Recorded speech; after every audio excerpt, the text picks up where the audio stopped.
잠언 20장입니다. 잠언 20장입니다. 1절로부터 30절까지 같이 읽도록 합시다. 포도주는 거만하게 하는 것이요 독주는 떠들게 하는 것이라. 이에 미혹되는 자마다 지혜가 없느니라. 왕의 진노는 사자의 부르짖음 같으니 그를 노하게 하는 것은 자기의 생명을 내하는 것이니라. 다툼을 멀리하는 것이 사람에게 영광이거늘 미련한 자마다 다툼을 일으키느니라. 게으른 자는 가을에 밭 갈지 아니하나니 그러므로 거둘 때에는 구걸할지라도 얻지 못하리라. 사람의 마음에 있는 모략은 깊은 물 같으니라. 그럴지라도 명철한 사람은 그것을 길어내느니라.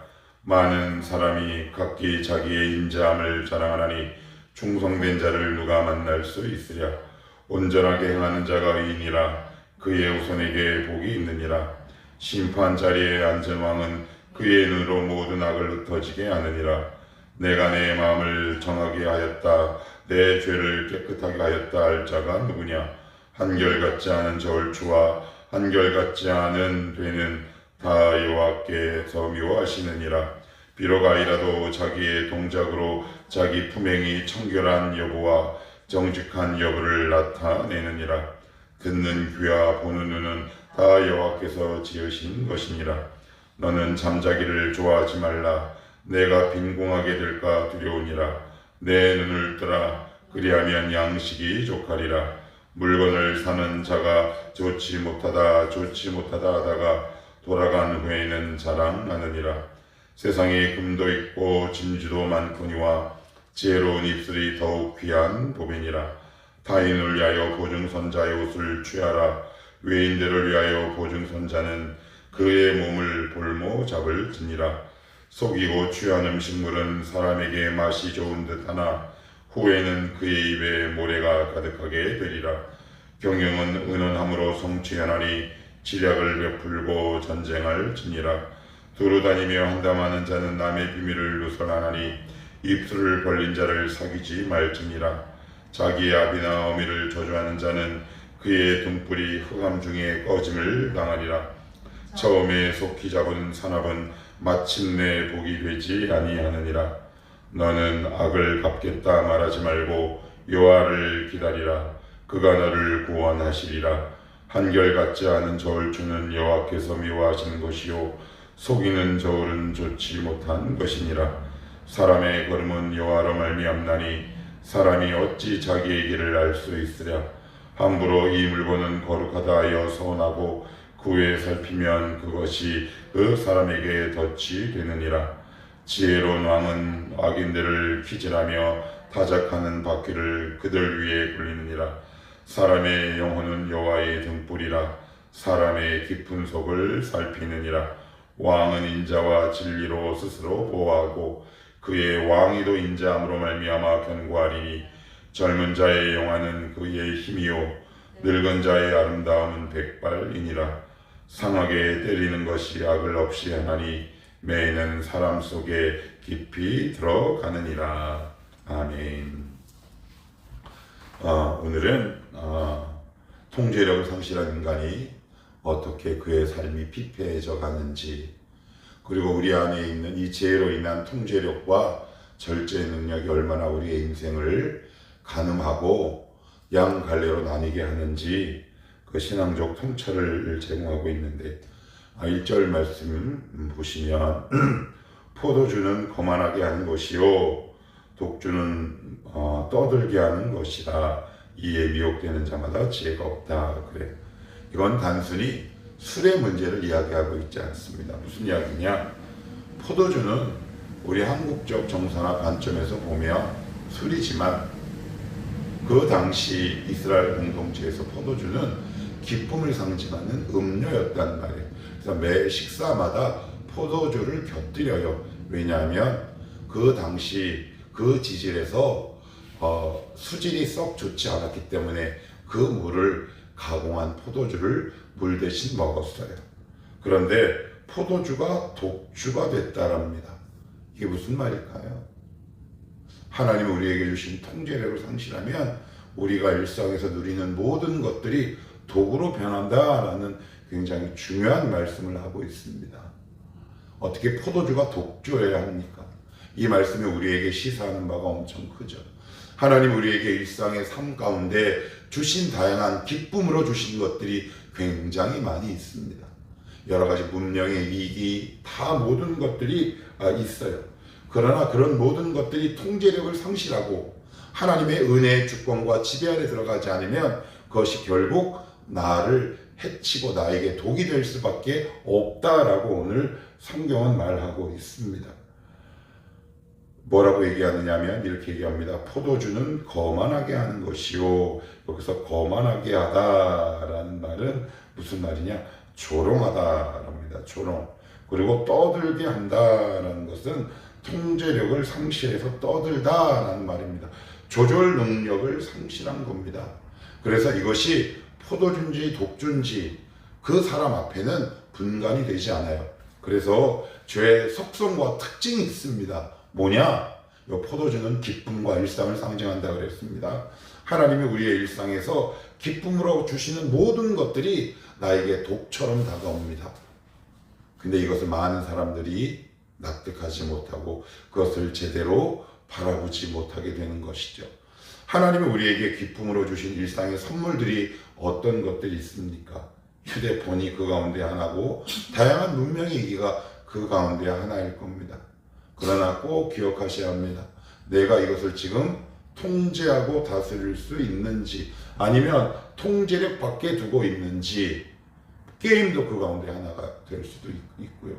때로는 운동이 될 수도 있고요. 다양해요. 우리의 삶을 둘러싼 나와 일상생활 가운데 관계 맺는 모든 것들이 하나님께서 주신 통제력과 지혜와 은혜와 말씀을 상실해버리면 오히려 나에게 기쁨으로 내가 잡았던 모든 것들이 나에게 나중에는 좌절 혹은 독으로 돌아올 수 있다. 성경에서 예를 찾아봐도 수많은 예들이 있지요. 삼손의 경우는 힘이 그랬습니다. 힘이 그의 기쁨이었단 말이에요. 그러나 삼손이 하나님이 주신 은혜를 상실하고 통제력을 상실하자 결국 그것이 어떻게 돌아왔나요? 자기의 두 눈이 뽑히는 해와 독으로 돌아왔습니다. 그래서 내 중심에 내 심장에 하나님의 통제력, 하나님의 주권, 하나님의 지배력을 내가 늘 심장에 가까운 곳에 두어야 하는 이유가 바로 그거다. 그런데 여기 보시면 거만하다라고 그랬습니다. 이게 뭐냐? 조롱하는 겁니다. 이 통제력을 상실하면 어떻게 되느냐? 주변의 모든 사람들의 말을 듣지 않습니다. 야, 너 좀 과하다. 야, 너 그거 좀 통제 좀 해. 라는 모든 일체의 훈계와 훈육을 멀리하고 오히려 거기에 더 깊이 빠지게 되는 것이다. 한번 우리의 삶을 찬찬히 돌아봤으면 좋겠습니다. 자, 그럼 그런 사람의 특징은 그럼 뭐가 있느냐? 2절입니다. 왕의 진노는 사자의 부르짖음 같으니 그를 노하게 하는 것은 자기의 생명을 해하는 것이니라. 내면의 통제와 절제 능력을 상실한 사람이 외부의 통제를 받을 수 있겠습니까? 그 어떤 것도 그를 다스릴 수 없죠. 그러니 화를 스스로 자초하는 거예요. 법, 더 나아가 사회적 규율, 도덕 이런 모든 것들로부터 일탈하게 되는 화를 자초하는 경우가 자기 통제력을 상실할 때 우리 가운데 일어날 수 있다 그래요. 외부의 권위와 질서를 존중하지 않습니다.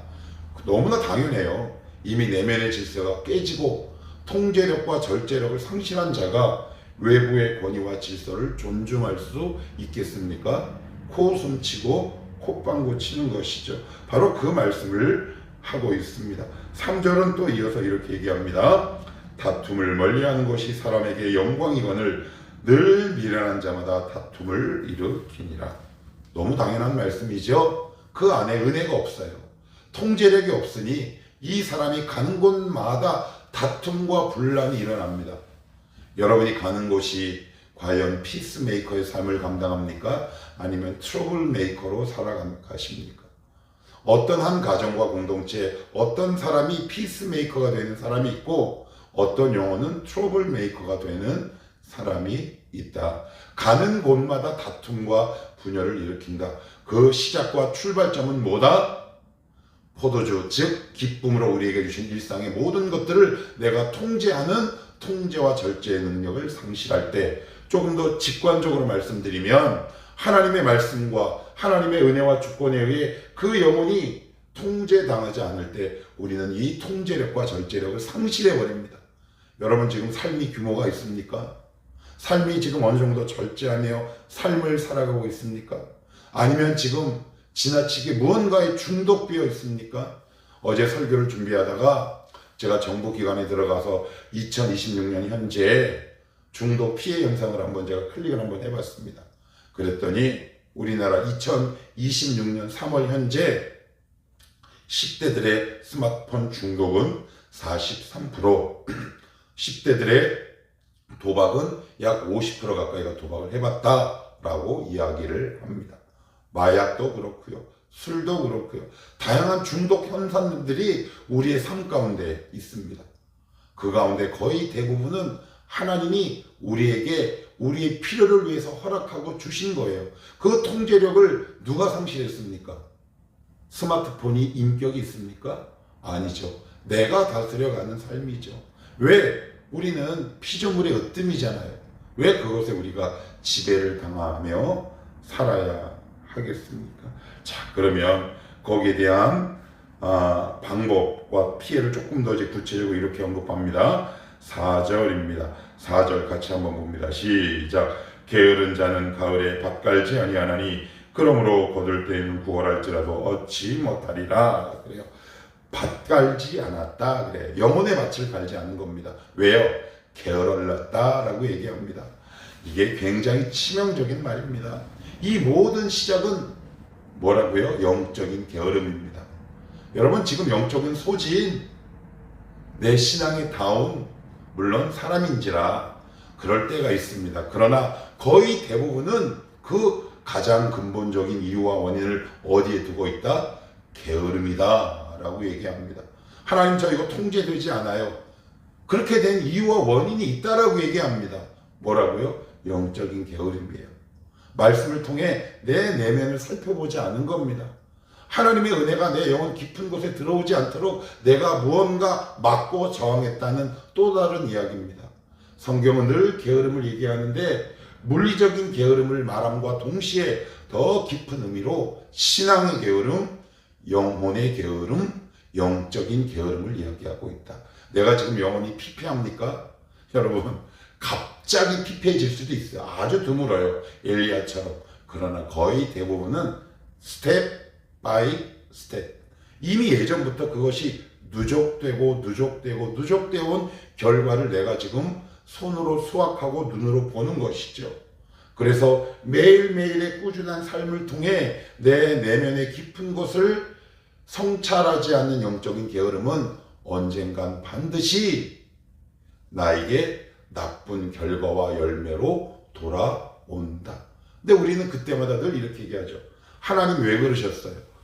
하나님 억울합니다. 우리의 게으름 때문에 그런 거랍니다.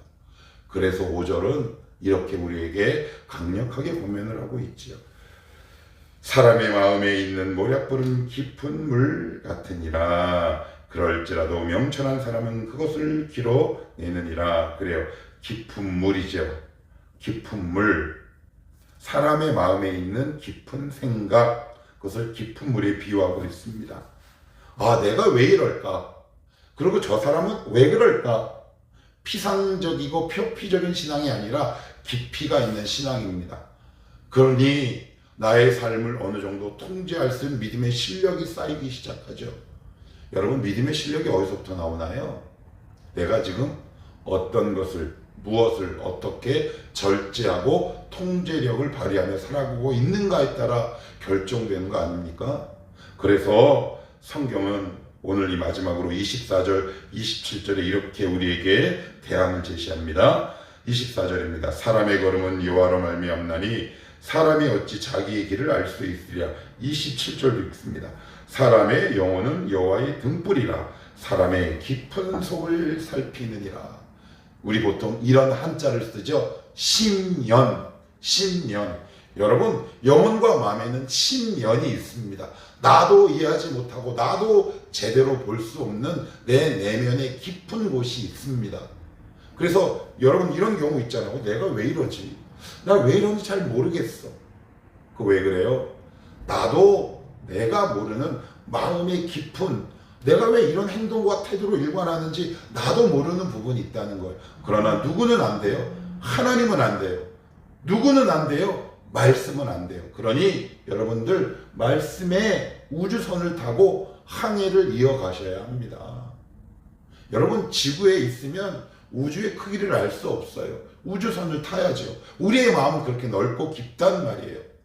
오직 누구만 가능하다? 하나님만. 하나님만 가능합니다. 말씀을 정리하겠습니다. 통제력을 상실한 시대를 살아가고 있습니다. 절제를 상실한 시대를 살아가고 있습니다. 중독의 시대를 살아가고 있습니다. 그 출발은 내 내면의 깊은 곳을 살피지 않은 우리의 영적인 게으름이다. 이제는 이 게으름에 나의 태도를 중단하시고, 매일매일은 하지 못한다 해도 일주일에 꾸준히 몇 번씩이라도 말씀을 통해 내 내면의 깊은 곳으로 하나님과 함께 우주선을 타고 들어가는 믿음의 여행이 우리 가운데 있었으면 좋겠습니다. 그럴 때 상처가 치유되고 그 죄의 동기가 드러날 뿐 아니라 진정한 치유와 회복과 자유가 바로 그 지점에서 일어난다. 이런 아름다운 믿음의 여행을 통해 절제 없고 통제력을 상실한 무분별한 우리의 삶이 아니라 사람도 보기에 건강하고 하나님 보시기에도 건강하고 신뢰할 수 있는 건강한 성도들이 다 되었으면 좋겠습니다. 기도합시다.